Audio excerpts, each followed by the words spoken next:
कलियुग केवल नाम आधारा, सुमिर सुमिर नर उतरहि पारा। कलियुग केवल नाम आधारा, सुमिर सुमिर नर उतरहि पारा। कलियुग केवल नाम आधारा, सुमिर सुमिर नर उतरहि पारा।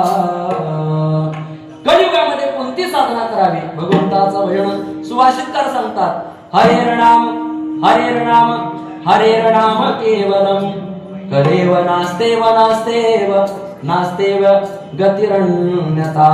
कलियुगामध्ये जर आपला उद्धार करून घ्यायचा असेल तर एकच साधना, ती म्हणजे भगवंताचं नामस्मरण। विठ्ठल विठ्ठल।